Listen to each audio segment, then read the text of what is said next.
Kerala state co operative service pensioners association Idukki ജില്ലാ കമ്മിറ്റിയുടെ നേതൃത്വത്തിൽ ഇടുക്കി കളക്ടറേറ്റ് പടിക്കലേക്ക് മാർച്ചും ധർണയും സംഘടിപ്പിച്ചു. വിവിധ ആവശ്യങ്ങൾ ഉന്നയിച്ച് നടത്തിയ സമരപരിപാടികൾ എം മണി MLA ഉദ്ഘാടനം ചെയ്തു. സംസ്ഥാന സർക്കാർ ജീവനക്കാരുടെ തത്തുല്യമായ പെൻഷൻ തുക സഹകരണ മേഖലയിൽ നിന്നും വിരമിച്ചവർക്കും അനുവദിക്കുക, കുടിശ്ശികയുള്ള പെൻഷനും മറ്റു ആനുകൂല്യങ്ങളും കൃത്യമായി വിതരണം ചെയ്യുക തുടങ്ങിയ വിവിധ ആവശ്യങ്ങൾ ഉന്നയിച്ചായിരുന്നു സമരം. കുയിലിമല ജില്ലാ പഞ്ചായത്ത് കവാടത്തിൽ നിന്നും ആരംഭിച്ച പ്രതിഷേധ മാർച്ചിൽ നിരവധി ആളുകൾ പങ്കെടുത്തു. കളക്ടറേറ്റ് പടിക്കൽ നടന്ന സമരം എം മണി MLA ഉദ്ഘാടനം ചെയ്തു. സഹകരണ മേഖലയിൽ ഏറെക്കാലം വിയർപ്പൊഴുക്കിയ ജീവനക്കാർ വിരമിച്ച ശേഷം അവർക്കും പെൻഷനും മറ്റു ആനുകൂല്യങ്ങളും മറ്റുള്ള സർക്കാർ ജീവനക്കാർക്ക് സമാനമായ രീതിയിൽ നൽകേണ്ടത് അത്യാവശ്യമാണെന്ന് എം മണി പറഞ്ഞു. ഇന്നലെ നാളെ ഞാൻ പറയപ്പോ ഞാനിപ്പോ MLA ആയിരുന്നവർക്ക് MP ആയിരുന്നവർക്കും പെൻഷനുണ്ട്. നമ്മൾ പൊതുപ്രവർത്തനം നടത്തിയല്ല, സർക്കാർ ഉദ്യോഗമല്ല ചെയ്തത്.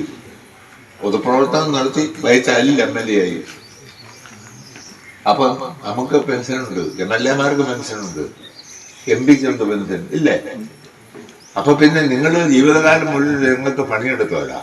നിങ്ങൾ മാത്രമല്ല, ഗവൺമെന്റ് സർവീസ് ജോലി ചെയ്യുന്ന ലക്ഷക്കണക്കിന് ആളുകളില്ലേ, NGO-മാർ, അധ്യാപകര്, ഉന്നത ഉദ്യോഗസ്ഥന്മാർ മുതൽ എല്ലാം ജോലിക്കാരല്ലേ? അവർക്കൊക്കെ പെൻഷനും ജീവിതവും ഇല്ലേ? അപ്പൊ പിന്നെ ഒന്ന് പെൻഷൻ പറ്റി കഴിഞ്ഞാൽ അവന്റെ കാര്യം പോക്കാമില്ല. UDF ജില്ലാ ചെയർമാൻ ജോയി വെട്ടിക്കുഴി മുഖ്യപ്രഭാഷണം നടത്തി.